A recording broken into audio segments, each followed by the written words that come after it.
আসসালামু আলাইকুম রহমতুল্লাহি অবরকাতুহু। সম্মানিত দর্শক, বাংলাদেশের রাজনীতি ক্রমশ জটিল থেকে জটিলতর হয়ে যাচ্ছে। রাজনীতির কোনো হিসাব মেলানো যাচ্ছে না। আর যেটাকে পলিটিক্যাল ম্যাথমেটিক্স বলে, রাজনীতির অঙ্ক। সে অঙ্ক যখন খুব স্বাভাবিক নিয়মে চলে এবং মানুষ যখন ভুল না করে, তখন যিনি অঙ্ক করছেন তিনি বলে দিতে পারে যে আসলে ফলাফলটা কী হচ্ছে। রাজনীতির প্রায় প্রতিটি উপসর্গ এবং অনুসর্গ একে অপরের সঙ্গে এমনভাবে কন্ট্রাডিক্ট এবং কনফ্লিক্ট করছে। মাথার সঙ্গে লেজের, লেজের সঙ্গে মাথার ক্রমশ সংঘর্ষ হচ্ছে। আর এতে করে অসংখ্য অস্থিরতা দেখা দিচ্ছে এবং কেউ কারোর প্রতি বিশ্বাস স্থাপন করতে পারছে না। এই মুহূর্তে সরকারের সবচেয়ে বড় সংকট, এটা অস্তিত্বের সংকট নয়, এটা হলো রিয়ালিটির সংকট। সরকারকে কারা ভালোবাসেন সরকার জানে না। সরকারের বন্ধুকে সরকার জানে না, শত্রুকে তাও জানে না। তারপর সরকারের যারা প্রতিপক্ষ, তারা কি সরকারকে ভয় পাবে, নাকি এক ধাক্কায় ফেলে দেবে? তারা কি শেখ হাসিনার মতো তারেক রহমান সাহেবকেও দেশ থেকে তাড়িয়ে দেবে, নাকি শেখ হাসিনা যেভাবে ১৭ বছর ক্রমাগত জুলুম অত্যাচার চালাতে পেরেছিলেন, একইভাবে তারেক রহমান সাহেবকে ১৭ বছর সময় দেবে? এই বিষয়গুলো নিয়ে বিরোধী দল যারা আছেন তাদের মধ্যে যথেষ্ট মতানৈক্য আছে। অন্যদিকে সরকার তার আপন গতিতে কতগুলো কাজ করে যাচ্ছে। সরকারের অর্থনৈতিক পরিকল্পনা, বিরোধী দল দমনের পরিকল্পনা, পররাষ্ট্র নীতির ক্ষেত্রে বিদেশে বন্ধু নির্বাচনের পরিকল্পনা এবং সর্বোপরি তাদের যে নির্বাচনী ম্যানিফেস্ট, সেই নির্বাচনী ম্যানিফেস্ট বাস্তবায়ন করার জন্য অকাতরে এবং অঢেল অর্থ তারা ব্যয় করছে। আর এই যে তাদের নির্বাচনী ম্যানিফেস্টো, এগুলো বাস্তবায়ন করতে গিয়ে সরকারের ভিতরে পক্ষ বিপক্ষ, অন্তর্দ্বন্দ্ব, মারামারি, কাটাকাটি, হানাহানি যা কিছু হচ্ছে তা রীতিমতো শাসক মহলের যারা শীর্ষ পর্যায়ে রয়েছেন সবাইকে মারাত্মক আতঙ্কের মধ্যে ফেলে দিয়েছে। আপনি ধরুন রাউজানে যে নির্মম হত্যাকাণ্ডটি হলো, যারা এর দ্বারা ক্ষতিগ্রস্ত হয়েছেন তারা সবাই বলার চেষ্টা করেছেন যে এইরকম হত্যাকাণ্ড, এরকম নির্মমতা এবং নিষ্ঠুরতা শেখ হাসিনার জমানাতে ১৭ বছরে হয়নি।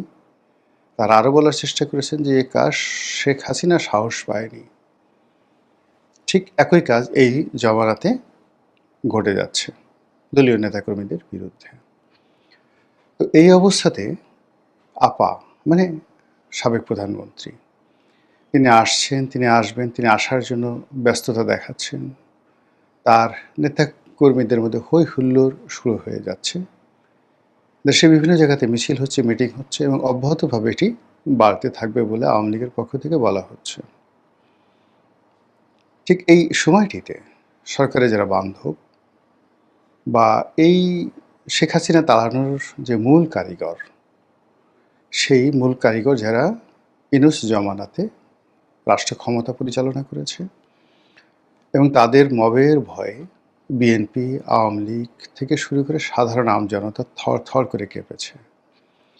সেই লোকগুলো এখন উল্টো মবের শিকার হচ্ছে। কখনো আওয়ামী লীগের গুপ্ত বাহিনী তাদেরকে আক্রমণ করছে, তাদেরকে মারধর করে তাদের মুখ থেকে আজে বাজে শব্দ বের করছে, গালাগাল বের করছে সরকার সম্পর্কে, জুলাই আগস্ট বিপ্লব সম্পর্কে, জামাত সম্পর্কে, এনসিপির সম্পর্কে। আর বঙ্গবন্ধুকে তারা বাবা ডাকায় ছাড়ছে, আব্বা ডাকিয়ে ছাড়ছে, আওয়ামী লীগ শেখ হাসিনাকে মা ডাকিয়ে ছাড়ছে।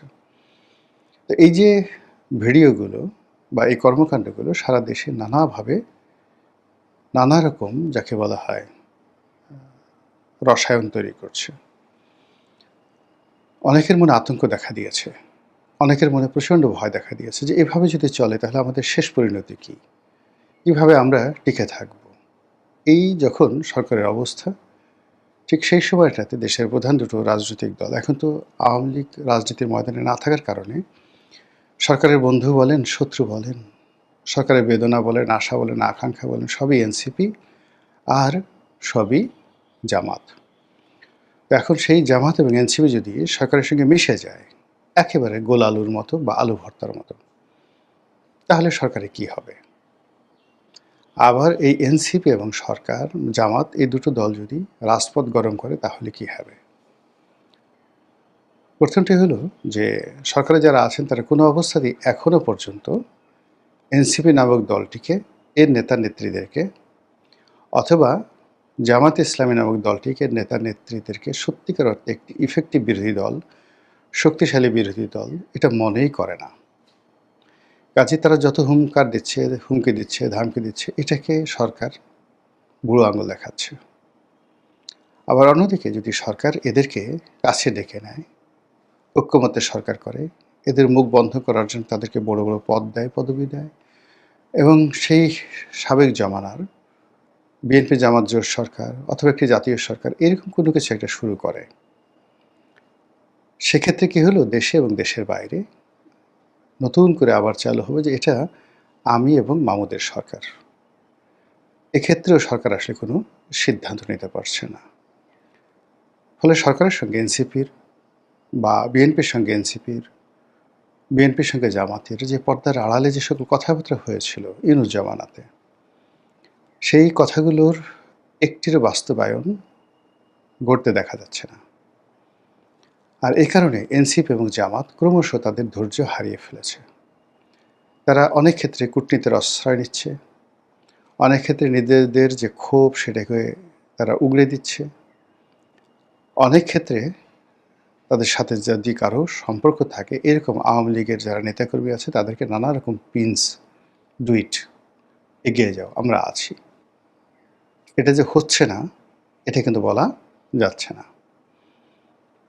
এদিকে আওয়ামী লীগ এবং বিএনপি আগামীতে যে রাজনীতি, সেই রাজনীতিতে দুটো দল যদি মুখোমুখি হয় আর এনসিপি আর জামাত যদি মাঠে না নামে, যদি পেছন দিক থেকে তালি মারে, তাহলে কি হবে? এখানে একটা বিষয় বলে রাখা দরকার যে গত দুটো বছরে, বিশেষ করে ইউনূস জামানাতে, এনসিপির যারা নেতৃবৃন্দ, সমন্বয়ক যারা আছেন তারা যে ক্ষমতা দেখিয়েছেন, দাপট দেখিয়েছেন, এটি মূলত সরকারের ডিজায়ার অনুযায়ী ইউনূস সাহেব চেয়েছিলেন।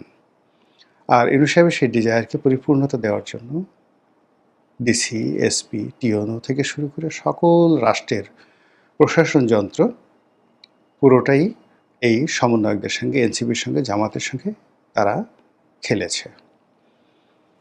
ফলে তাদের সবারই নবস একেবারে ক্ষমতায় আমরা চলে গেছি, আমরাই দেশের মালিক, আমরাই হর্তাকর্তা, আমাদের কথায় সব কিছু হবে, আমরা থানা পুড়িয়ে দিয়েছি, আমরা ক্যান্টনমেন্ট উড়িয়ে দিতে পারি, আমরা শেখ হাসিনাকে তাড়াতে পেরেছি, তোমাকে তাড়াতে আমাদের 2 মিনিট সময় লাগবে, টিনের সেলের কাউয়া, ফজলু আমার অমুক। এ সকল গালিগালাজ, এ সকল মব, এ সকল জিনিস করতে করতে তাদেররা এমন একটা জায়গাতে চলে গিয়েছিল, ফলে এই নতুন পরিবেশ এবং পরিস্থিতিতে সরকার যে প্রশাসন যন্ত্র, সরকারি কাজকর্ম থেকে শুরু করে বিচার সালিশ যা কিছু আছে সব কিছু তাদের যে নিজের আওতায় নিয়ে নিয়েছে, এতে করে জামাত এবং এনসিপির মন ভেঙে গিয়েছে। তারা হয়তো এমন কিছু করার চেষ্টা করছে যে চেষ্টার ফলে সরকার নিজেদেরকে মনে করছে অসহায়। তারা হয়তো এমন কিছু করার চেষ্টা করছে যেটি সরকারের বিরক্তি তৈরি করেছে। তারা হয়তো এমন কিছু করার চেষ্টা করেছে যেগুলো সরকারকে মনে করছে যে এদেরকে এখনই আসলে থামানো দরকার। এবং রাষ্ট্রের যে গোয়েন্দা সংস্থাগুলো রয়েছে, আপনারা জানেন যে প্রধানমন্ত্রীর সঙ্গে সরাসরি ডিজিএফআই, এনএসআই, তাদের যারা প্রধান, তাদের সরাসরি নিয়মিত বৈঠক হয়, কোনো ভায়া মিডিয়া নয়। এই দুটো প্রতিষ্ঠান সরাসরি প্রধানমন্ত্রীর অধীন। তো সেই প্রধানমন্ত্রীকে যারা রিপোর্ট দিচ্ছে, নিঃসন্দেহে তারা এমন কিছু দিচ্ছে যার ফলে প্রধানমন্ত্রী মনে করছে এদেরকে ভাতে মারব, এদেরকে পেটে মারব, এদেরকে জলে স্থলে অন্তরিক্ষে এমনভাবে অন্তরীণ করে রাখব যেন এরা একটি শব্দ করতে না পারে। আর এ সমস্ত কাজ করার জন্য যেটি দরকার সেটি হলো কারো অর্থনৈতিক মেরুদণ্ড, ব্যাকবোন ভেঙে দেয়া। শেখ হাসিনা এই কাজটি খুব সুকৌশলে করতে পেরেছিলেন। শেখ হাসিনা ইসলামী ব্যাংককে দখল করে নিয়েছিলেন। জামায়াত ইসলামের আরও যত রকম প্রতিষ্ঠান রয়েছে সমস্ত প্রতিষ্ঠানের উপর তিনি রীতিমতো রাষ্ট্রযন্ত্রের স্টিম রোলার চালিয়েছিলেন। তো শেখ হাসিনার সেই যে কর্মকাণ্ডগুলো, এগুলো কি শুরু হয়েছে? এগুলো কি চলছে? শেখ হাসিনা যেভাবে সফল হয়েছেন, বর্তমান সরকার কি সেভাবে সফল হবে? শেখ হাসিনার জমানাতে যেভাবে সব কিছু মেনে নেওয়া হয়েছিল, বর্তমান জমানাতে কি সেগুলো মেনে নেওয়া হবে? আদ্দিন হাসপাতাল, তারপর ইসলামী ব্যাংক, এই দুটো প্রতিষ্ঠানে যা কিছু হয়েছে তার সঙ্গে কি আপনি অতীতের কোনো কর্মকাণ্ডের মিল পাচ্ছেন? নাকি নেহায়েতই একেবারে ধারাবাহিক যে কাজ সরকার জনকল্যাণে করে সেরকম কাজকর্ম তারা করে যাচ্ছে? তো এই সকল বিষয়াদি নিয়ে সরকার এবং বিরোধী দলের মধ্যে যেমন টানাপোড়েন চলছে, একই সঙ্গে বিরোধী দলের যে নৈতিক মনোবল এবং তাদের যে বিক্ষোভ, মনোবল ভেঙে পড়ছে, বিক্ষোভ বেড়ে যাচ্ছে। আর সেটি সরকারকে কেমন বিপদে ফেলে সেটি এখন দেখার বিষয়। মহান আল্লাহ আমাদের সবাইকে হেদায়েত দান করুন এবং হেফাজত করুন। আসসালামু আলাইকুম ওয়া রাহমাতুল্লাহি ওয়া বারাকাতুহু।